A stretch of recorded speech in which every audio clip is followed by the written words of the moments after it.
Good morning, students. Welcome back to your online class. My name is Survi Bharadwaj. I am your maths teacher, and this video is for class 6 maths. In our previous video, we have completed till question number 4 of exercise 5.1. So today we will start question number 5. So let's start. Verify whether D is the midpoint of AG. आपको क्या verify करना है कि जो ये D point है ये ए जी का मिड पॉइंट है. क्या है? ए जी का मिड पॉइंट है. कैसे है मिड पॉइंट? मिड में आपको क्या करना होता है? मिड में आपको ये पता लगाना होता है कि जो मिड पॉइंट है इसके इस साइड और इस साइड दोनों तरफ इक्वल पार्ट्स हों. आप इधर देखें, डी के लेफ्ट साइड में 1 2 3 पार्ट्स हैं और राइट साइड में देखो 5 6 7, इधर भी 3 पार्ट्स हो गए. तो हम इधर इसलिए बोल सकते हैं कि डी मिड पॉइंट इसलिए है because A C equal to E G. A C equals to E G कितना है? 3 सेंटीमीटर है. तो इसलिए हम बोल सकते हैं 4 जो इसमें डी है, डी इसका मिड पॉइंट है. तो इसे हम कैसे लिखेंगे? इसे हम लिखेंगे बिकॉज इसमें क्या है? ए C equal to E G कितना है? ये 3 सेंटीमीटर का. सो D is the midpoint of AG. Okay. Next question. If B is the midpoint of AC. अगर कोई लाइन है, आपको कोई लाइन दे रखी है, सॉरी ये इसी लाइन में से हमें करना है. तो इसमें B जो है वो AC का मिड पॉइंट है और C जो है वो BD का मिड पॉइंट है. Where ABCD lie on a straight line, जो ये सारे स्ट्रेट लाइन पे हैं. Then say why AB equals to CD. तो आपको ये बताना है कि जो AB है वो CD के इक्वल कैसे है. अब आप इधर ये चीज़ देखिए, सबसे पहले तो समझ लीजिए आप कि जो B है वो AC का मिड पॉइंट है. जो B है ये AC का मिड पॉइंट है. तो AB और BC बराबर होंगे. ए बी और बी सी बराबर ही तो हुए. मिड पॉइंट है. जो मिड पॉइंट होता है वो बिल्कुल बीच में से किसी चीज़ को डिवाइड करता है. तो अगर ए सी का मिड पॉइंट बी है तो ए बी और बी सी बराबर हुए. चलिए, उसके बाद सी जो है वो मिड पॉइंट है बी डी का. सी है ये बी डी का मिड पॉइंट है, तो इधर बी सी डी के बराबर हुआ या नहीं हुआ? तो हम इसे लिखेंगे कैसे? हम उसके अकॉर्डिंग इसे ऐसे लिखेंगे कि आंसर नंबर 6 है. BC is the midpoint of line AC. AC का मिड पॉइंट है. तो इसके लिए इससे हम AB इक्वल टू BC लिख सकते हैं. सो AB जो है किसके इक्वल है? BC के.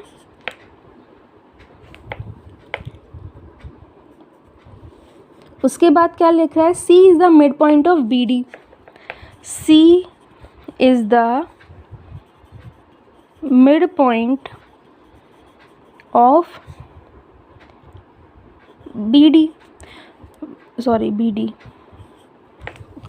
C जो है ये मिड पॉइंट है BD का. तो इसे हम कैसे डिवाइड करेंगे? BC इक्वल टू CD हो जाएगा. इसमें BC इक्वल टू CD हो गया. तो इस अकॉर्डिंग हम लिख सकते हैं क्या? AB equal to BC. AB equal to BC है. BC तो दोनों में कॉमन है, तो BC तो इधर आ ही गया, इक्वल टू CD हो गया. तो इसलिए AB इक्वल हो गया CD के, क्योंकि सबसे पहले हमने क्या किया? AB जो है B पॉइंट दे रखा था हमें, तो AB और BC बराबर हो गए. C पॉइंट दे रखा है, इस वजह से BC और CD बराबर हो गए. इनको हमने एक साथ लिख लिया. AB बराबर हो गया BC के, BC बराबर हो गया CD के. तो इस वजह से AB बराबर हो गया CD के. Next question. Draw 5 triangles and measure there side. आपको 5 ट्राइंगल बनाने हैं, उनकी साइड मेजर करनी है. Check in case if the sum of length of any 2 sides is less than the third side. चलिए ठीक है, मैं आपको एक ट्राइंगल बना के बता देती हूँ. ऐसे ही हम रफली एक ट्राइंगल बना लेते हैं.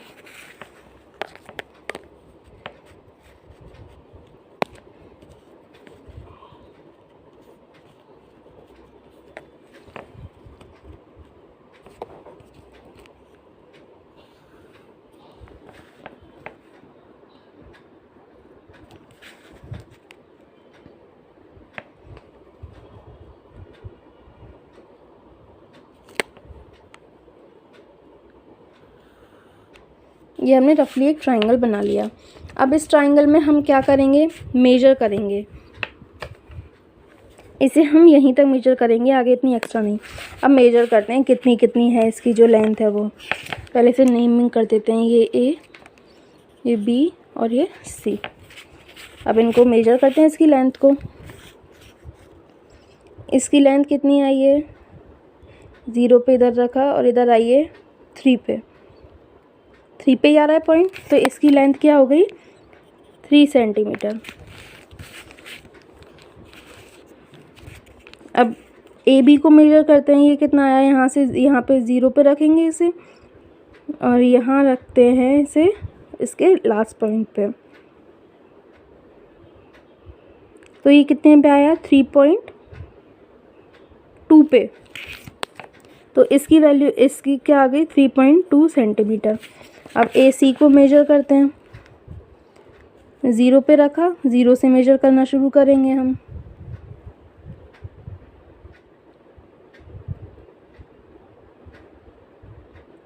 इसकी कितना आया मेजरमेंट, 3.2। ये भी 3.2 का आया है हमारा।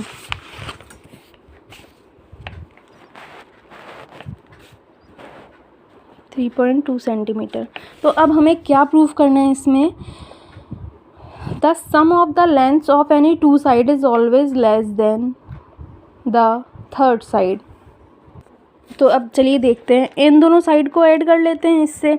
तो A B plus A C, A B और ए सी अगर हम ऐड कर रहे हैं, 3.2 प्लस 3.2 कितना हुआ, 6.4। अब 6.4 जो आया वो इससे बड़ा हो गया। अब इन दोनों को ऐड करते हैं, बी सी प्लस ए सी, ये हम किए तो 3 प्लस 3.2 किए, तो ये कितना हो गया, 6.2। 6.2 इससे बड़ा हो गया। तो ये किसी भी तरीके से हम चाहे तीनों साइड्स में से किसी भी दो को ऐड कर लें, ये हमारा प्रूव हो ही नहीं रहा। जबकि क्या प्रूव हो रहा है, प्रूफ ये हमारा ये हो रहा है कि the sum of the length of any two sides is always more than, less की जगह क्या प्रूव हो रहा है हमारा, always more than the third side. ये जो है ये लाइन हमारी प्रूव नहीं हो रही है, क्या जबकि क्या लैंग्वेज प्रूव हो रही है हमारी, the sum of the length of any two sides of a triangle is always more than the third side. मतलब कि ट्राइंगल की जो दो साइड्स का सम होता है वो हमेशा थर्ड साइड से ज़्यादा होता है, ये प्रूव हो रहा है। तो ये आपकी ये एक्सरसाइज कंप्लीट हुई। अब हम शुरू करते हैं नेक्स्ट टॉपिक जो है हमारा एंगल्स। इसमें हम राइट एंगल पढ़ेंगे और स्ट्रेट एंगल पढ़ेंगे। तो मैं आपको एक बार रफली बता देती हूँ कि राइट एंगल क्या होता है और स्ट्रेट एंगल क्या होता है। राइट एंगल हम बोलते हैं 90 डिग्री एंगल को, और स्ट्रेट एंगल बोलते हैं हम 180 डिग्री एंगल को। 180 डिग्री एंगल को क्या बोलेंगे, स्ट्रेट एंगल, और 90 डिग्री एंगल को क्या बोलेंगे, राइट एंगल। तो इसे हम चलिए लिख लेते हैं। राइट एंगल तो क्या होता है हमारा 90 डिग्री, और स्ट्रेट एंगल ये क्या होगा 180 डिग्री। तो हम स्ट्रेट एंगल को ये भी बोल सकते हैं 2 इंटू राइट एंगल, बोल सकते हैं नहीं, क्यों, क्योंकि 2 को मल्टीप्लाई करें 90 से तो 180 तो आएगा। तो 2 राइट एंगल मिला के क्या बनता है, 1 स्ट्रेट एंगल। अब मैं आपको एक चीज़ इसमें सिंपली समझाती हूँ कि हम जैसे कि ये हमने बना ली, हमारी साइड्स बना ली, डायरेक्शंस बना ली। ये कौन सी डायरेक्शन होगी, ईस्ट, ईस्ट के अपोजिट में वेस्ट। ऊपर कौन सी डायरेक्शन आती है, नॉर्थ, और नीचे आती है साउथ। राइट हैंड साइड में आती है ईस्ट, लेफ्ट हैंड साइड में आती है वेस्ट, अपर साइड में आता है नॉर्थ एंड लोअर साइड में आता है साउथ। अब इसमें क्या देखते हैं हम कि ये जो एक कोई भी डायरेक्शन से आप, जैसे आप इस डायरेक्शन से इसके नेक्स्ट डायरेक्शन की तरफ आते हो तो उधर क्या कौन सा एंगल बनता है, 90 डिग्री एंगल बनेगा हमेशा।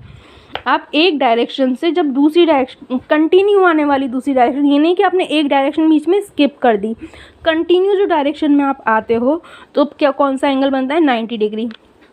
अब चाहे साउथ से आप वेस्ट की तरफ चले जाओ तो भी कौन सा एंगल बनेगा, इधर 90 डिग्री का एंगल बनेगा।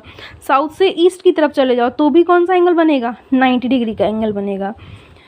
तो आपको 90 डिग्री का समझ में आया कि हम क्या करते हैं क्या करेंगे कि अगर नॉर्थ किसी भी डायरेक्शन से हम जस्ट उसके अगली डायरेक्शन पे जाएंगे तो कौन सा एंगल बनेगा, 90 डिग्री एंगल बनेगा।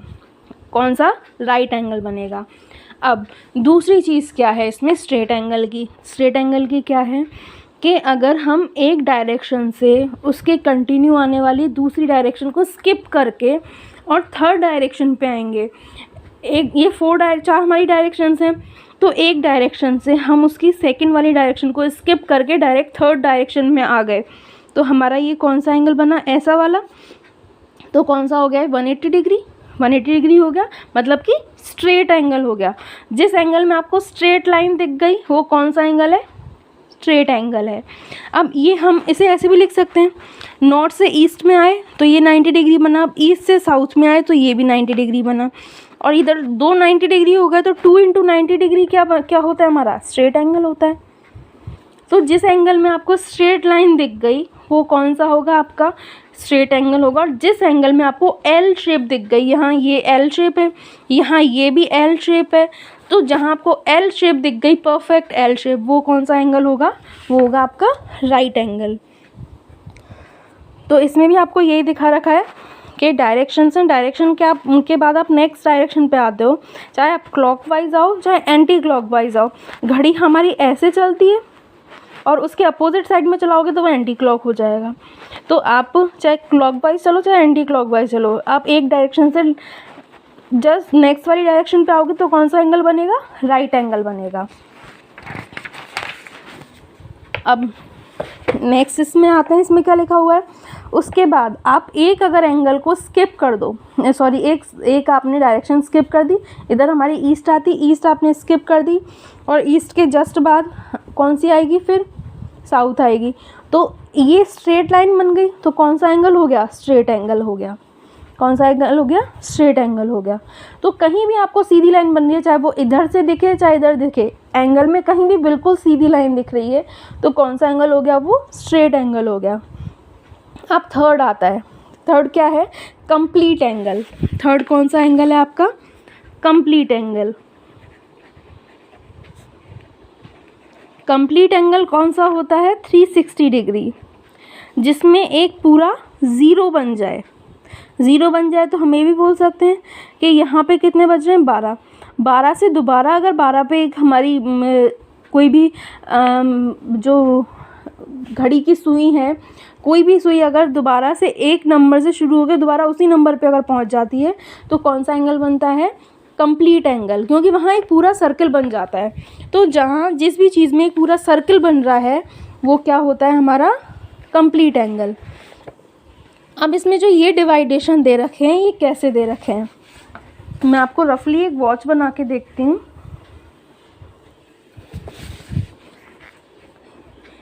ये हमने एक क्लॉक बना ली, ये हमने एक हमारी क्लॉक बना ली। अब इस क्लॉक में आप देख सकते हो सारा टाइम हो रहा है इधर 12, 1, 2, 3, 4, 5 से ऐसे हमने 12 तक इसमें आवर्स लिख लिए। अब आप देखो कि इसे हम कितने इक्वल पार्ट्स में डिवाइड कर सकते हैं। 1/4 ये हो गया, फिर 1 यहाँ से ये हो गया, तो कितने राइट एंगल बन रहे हैं इसमें, 1, 2, 3 और 4, 1, 2, 3, 4 राइट एंगल बन रहे हैं। तो हम इसमें ये देख सकते हैं कि एक नंबर से जब कोई नंबर हमारा शुरू हो रहा है और उसके बाद हमने 2 नंबर स्किप कर दिए और हम थर्ड नंबर पे आ रहे हैं, तो उसमें क्या बन रहा है हमारा, 1/4 बन रहा है, मतलब कि 1/4 बन रहा है। एक नंबर से शुरू किया किसी भी नंबर से, उस नंबर के बाद हमने 2 नंबर स्किप कर दिए और जब हम थर्ड नंबर पे आए, उस नंबर से शुरू करके 2 हमने स्किप कर दिए, फिर उसके बाद हम थर्ड नंबर पे आते हैं, तो वो क्या बनाता है, एक राइट एंगल बनाता है, मतलब कि 1/4 बनाता है। 360 का 1/4 क्या होगा, 1/4 से डिवाइड करोगे तो 4 को डिवाइड करो 360 से, कितना आएगा, 90 आएगा, तो राइट एंगल बन रहा है। तो इसका 1/4 क्या होगा, एक राइट एंगल होगा। और 1/4 मतलब कि आप इसका राइट एंगल, इसका फोर्थ पार्ट क्या होगा, एक नंबर से शुरू किया, 2 नंबर बीच में स्किप किए और थर्ड नंबर पे आ गए, तो तब क्या बनेगा, एक राइट एंगल बनेगा। उसके बाद अगर हमने ये 1/4 हो गया, अगर बिल्कुल सीधा लाइन अगर बन रही है तो वो कौन सा एंगल हो गया, स्ट्रेट एंगल हो गया। तो हम अगर सीधी लाइन बन रही है, चाहे वो किसी भी नंबर से बने, 1 से लेके 7 बन रही है या फिर 2 से 8 बन रही है, तो ये क्या हो गया, ये हमारा कौन सा एंगल हो गया, 180 डिग्री एंगल हो गया। 180 डिग्री एंगल इसका कितना होगा, हाफ होगा। तो इसको 180 डिग्री एंगल को हम क्या लिख सकते हैं, 1/2। ये 1/4 हो गया 90 डिग्री, 1/2 हो गया 180 डिग्री। उसके बाद अगर ये हमारा हाफ तो हो गया, अब हम हाफ से भी क्वार्टर ज़्यादा ले लें, तो वो क्या हो गया, 3/4 हो गया। मतलब कि हमें कंप्लीट में से सिर्फ 2 ब्लॉक छोड़ने हैं। कंप्लीट में से कितने छोड़ने हैं, सिर्फ 2 ब्लॉक छोड़ने हैं, बाकी हमें पूरा लेना है। तो ये कितना हो गया, 3/4 हो गया। तो ये कितना हो गया हमारा, 270 डिग्री। और कंप्लीट 1 तो हमारा 360 डिग्री हो ही गया। ओके, तो इससे रिलेटेड क्वेश्चन हम नेक्स्ट क्लास में करेंगे।